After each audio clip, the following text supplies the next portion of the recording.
Hi, this is Merrick Rosenberg, and I am from Take Flight Learning. Today, we're going to talk about the power of personality. Merrick, it's so good to have you here today on the MediaLeaders.com podcast. Welcome, everybody. Merrick, tell us about what does Take Flight Learning do? We work with individuals and companies to teach people how to use their personality to drive success. Talking about culture, leadership, teamwork, it's all about personality. Speaking of personality, you have 4 birds behind you. Walk us through what these birds mean and how they are really the cornerstone of what you teach companies. I went back in time, and it's funny as we look into the birds and try to figure out what are they all about. And so many people use so many letters that it's just an alphabet soup. I'm going to show you how we're going to make it visual and easy. So let's start off with the eagle. If you think about an eagle, what do you think of? Someone has the traits of an eagle. What comes to mind for you? Direct, a leader, get things done. Yeah, they take charge. They make things happen. Call it like it is. How about a parrot? Talkative, probably. They will not win the quiet game. This is true. They're the communicator. Yeah. Yeah. What do you think? Optimist or pessimist? Optimist. Exactly. They're optimistic. Everything's good. It always works out. They bring a lot of energy and fun and passion. How about the dove? What comes to mind? More compassionate, perhaps? Yeah, they care about people. They care about culture. They want people to be happy. They want people to get along. And finally, the owl. Probably, well, everybody knows wise, but also maybe detail-oriented. Yeah, we think of them as wise, I think, because every cartoon owl that is drawn as intelligent or wise. Yeah. And I think you're right. I think it's because they're thoughtful, and they're considering what's happening around them, and they're processing the world, and they're making sure things are right and accurate. So the cool thing about this is that I didn't have to teach you about the characteristics of the birds. They're so intuitive, you already have it. And if it's intuitive right now, it'll be intuitive 5 years from now. Yeah. So talk to us, what do each of them mean? I mean, let's walk through talk to us about how you implement these into companies. So the key is to get people to realize that one of the things that we do, and we do it all the time, is that we impose our personality on others. We, in a meaningful way, are trying to be helpful, but what we're really doing is we're trying to get them to act how we act. And I'll give you an example. Let's say you're a leader in a company, and you are an owl leader. So you're going to delegate work to your people, and you've got a project, and you're pretty excited about it. So you walk up to a parrot and you say, I have this project for you. First, you need to do this, this, and this. Now, as you go through the process, a few things you might want to consider. In fact, I made a spreadsheet for you. How do you think that parrot is responding to that? Probably not the easiest to respond to that, because that's not how they can. Yeah, because they're saying, whoa, just delegate it to me. Tell me what you want. I'll figure it out. And let's flip it around. You're a parrot and you feel great about this project. You are so excited. You can't even wait to delegate it. So you walk up to an owl and you say, I have a project for you. It's new. It's exciting. Here's your goal. Any questions? What do you think the owl's going to say? They want it in writing. Like, yeah, what are you looking for? How do you want it? What are your goals? What is the process? What are the guardrails? What am I supposed to do, not supposed to do? And the thing is that the owl is providing all that detail because they're trying to help the parrot to do it right. They're trying to set them up for success. The parrot is trying to motivate and empower the owl. The problem is when we delegate, we have to delegate in a way that they can receive it. And we impose our personality on people, and we do it all the time. So that's just one way that we're teaching people how to use their personality without imposing it on others. Fascinating. So that's a way in which leadership, right? Because this works a lot in leadership. How does this work in developing a culture, which is what Media Leaders is all about? Building that great culture so that employees thrive, both online and in the company. And how do we do that to build a great culture? So think about the personalities as culture itself. So imagine you have an eagle. Is it likely that they're going to create a very direct, assertive, stand in your power, call it like it is? If you have an issue, you can name it. You can tell me anything you want to tell me. You don't need to sugarcoat it. If you're an eagle, what do you think? Yeah. Right? But now they're creating a culture for a whole group of doves who are soft-spoken. And they may even get offended if you're too blunt and direct, and if you don't warm it up and soften the message. So what happens with culture is, are we creating a culture as leaders for our people in which they will thrive, or are we creating a culture in which we ourselves would thrive? And that's where we have to really be careful, because we need to create a culture in which everyone can feel comfortable, respected, that they got information how they want it, as opposed to just creating a culture for ourselves. So speaking of that, how do we communicate using these? If I'm 50% eagle and 50% parrot, I can see that a lot right now. How do we better communicate using these so that we're not speaking to every bird with our bird in who we are? Like, how do I speak to an owl or a dove with the eagle that's built into me? Yeah, that's the key, is we have to think about who am I speaking to? And I'll give you an example from a sales or an influence example. If you are selling someone whose style is different than yours, one of you is going to leave that interaction exhausted, and it better be you. So what that means is you have to be able to be flexible and adaptable to the person you're speaking to. And I'll give you an example. I take the person, someone came up to me after an event I was speaking at, and she said, "This is the perfect timing. I'm about to get flown across the country." She was based in New York. She was going to get flown out to Silicon Valley to meet the CEO of a big corporation. And her and her team have been working on a project for a while. They believe not only that they may have a new product, but it may be a new product line, could even be its own business, its own spin-off business ultimately. They're very excited about it, worked it up the chain, and now she has secured a 30-minute meeting with the CEO. So any pressure? Yeah, a lot of pressure. Yeah, her team's counting on her. They've been working on it for months. So she said to me, "Is there any advice you can give me?" And I could see she was holding her report. She had her profile. She's an owl. And I said to her, "Do you know the CEO?" And she was like, "Oh yeah, I know the CEO." And I said, "All right, what's the style?" And this was her exact quote. She said, "He is an off the scale eagle." Picture that. Not just an eagle, off the scale eagle. We're going to crank that dial up a few times. So I asked her a few questions. In fact, we'll have a little fun here. See if you can answer the questions the way she did. So picture, she's an owl. I asked her, "Do you have a PowerPoint presentation?" What do you think she said? Probably yes. Yeah. And do you think she has a lot of charts and graphs and data and statistics and Yeah. milestones and timelines and goals and process? What do you think? It's all thought out. Exactly. She does. Yeah, absolutely. Yeah, How can he possibly make a decision without all that information? exactly. Right? So now she goes in, and this is what she was going to do, go in there with all these charts and data and logic and statistics. And 22 minutes in, finally turn to him and say, "And therefore, this is what we recommend." Yeah, well, how's she doing at, say, minute 10 with an off the scale eagle? Yeah.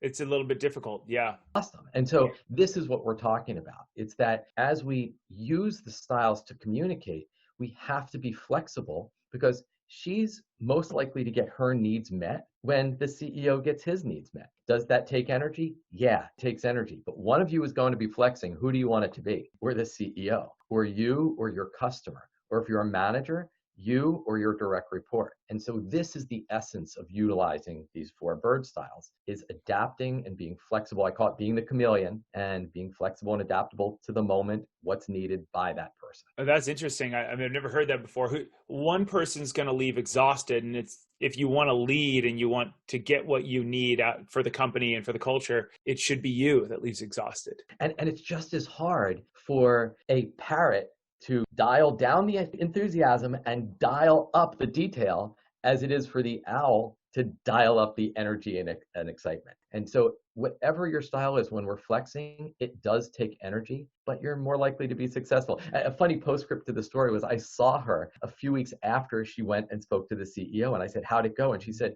"Well, took 15 minutes. And I was like, "Oh, is that good, 15 minutes?" And she said, "Yeah." He just looked at me and said, "Okay, sounds good. Let's start, see where it goes, walk down the path, and let's see what happens." Done. Where she might not even have gotten to the point until 10 minutes later. So you can see the power of what happens when we use the styles. So we talked about how to use this as a leader. We talked about culture, which I loved your tip there. We may leave a little exhausted, but that means we're working with the other person on the other side. And let's talk a little bit about, how do we best communicate, knowing that we might be a parrot and that person might be a dove? How do we communicate using these so that we're best listening and learning from their type of bird? Yeah, and that's the key, is if we're thinking from their perspective, we're speaking in their language. So if you're talking to a dove, perhaps you might want to soften your words a little bit, warm it up. Don't be so direct and blunt. In fact, start off by asking them, "How are you? How are you doing?" And check in with them. If you're talking to an owl, make sure you're organized and you have details and data. Make sure that you have a process and that you're not just winging it. You're organized and prepared to speak with them. If you're talking to a parrot, dial up the energy. The more excited you are, the more excited they are. And if you're talking to an eagle, I always say, be brief, be brilliant, be gone. Get to the point, tell them what you need to tell them, and you're out. But it's about flexing and adapting to the person that is based on their style. And you just brought something interesting up. I was thinking if anybody listening to this or watching, first of all, rate, subscribe, and review. Anybody listening or watching. And Merrick's information is below. You can click the link above or below to learn more about him. But I think what's fascinating too is, let's say I was going into a meeting to pitch a big company on something. It'd be neat to take each one of the birds and just make sure, am I prepped for that person if they're in the room? Am I prepped for the vice president who's an owl? Do I have what that person's going to need? Assume that all 4 birds will be in the room, and you can then adapt when you're in there, but you'll have the preparation for each one. I could see an owl wanting the deck, the data, the analysis, perhaps the eagle wanting, tell me the story of it. I want to feel it in a way, right? The leadership in a way. And the parrot wants the communication. I can see each one of them wanting something unique. Is that a good way to prep for this? Or should you because if you don't know who's going to be in the room, is that how you suggest? In fact, I tell sales folks, I want you to take your pitch and I want you to practice it 4 different ways. That it's not often, think about somebody going on a job interview. In that case, you're selling yourself and maybe not a product. I always tell people, what trips people up in job interviews? It's not the questions, because you probably practiced the most important questions. It's the interviewer, him or herself. So what I would say is practice every single interview question as if you were giving it to an eagle, a parrot, a dove, and an owl. If you're a salesperson, same thing. Imagine you are talking to your staff and you have an entire room and you've got all 4 styles in that room. Well, and you're announcing a big change. Well, here's the thing. Whose style are you most likely to communicate in? The answer is your own. So what I would say is, I want you to practice communicating that to all 4 styles. And what if you have a room filled with all of the personalities? So let's say I'm announcing a big change. Instead of me just being the parrot that I am, see if you can figure out what I'm doing here. I'm going to announce maybe a new system that we're about to implement, and see if you can figure out how I do it. So I walk into the room and I say, okay, bottom line, here's what we're doing. Here's when we're doing it. Here are the goals. Here's what's happening. Let me tell you something. This is exciting. It's new. It's different. It's better than any system we've ever had. This is going to put us so beyond our competition. Can't even wait to tell you about it. Now, look, I know it's new and I know it's different. We're going to take our time. We're going to keep you informed. It may be rocky at first, but when it's in place, it's going to be so much better for you and our customers. You know what? Let me walk you through step by step. I'll show you exactly what we're doing and why we are doing it. All right. So what did I do? It sounded like the first one was either a parrot or an eagle. Yes. Right? Yeah. You start off with the eagle, bottom line, here's what we're doing, here's what's happening. And you got to start with the eagle because attention span. And then it was a parrot. There's a lot of optimism there. And then there was a lot of compassion with the dove. And then there was, let me walk you through it step by step, which ends up with the owl. And the beautiful thing is, if I communicate in all 4 styles to a group, guess who I'm reaching? All 4 groups of people. Yeah. If I only went in and communicated as a parrot, okay, maybe I'm reaching the parrots and they leave excited, but those owls walk out of there like, what are we doing? Yeah.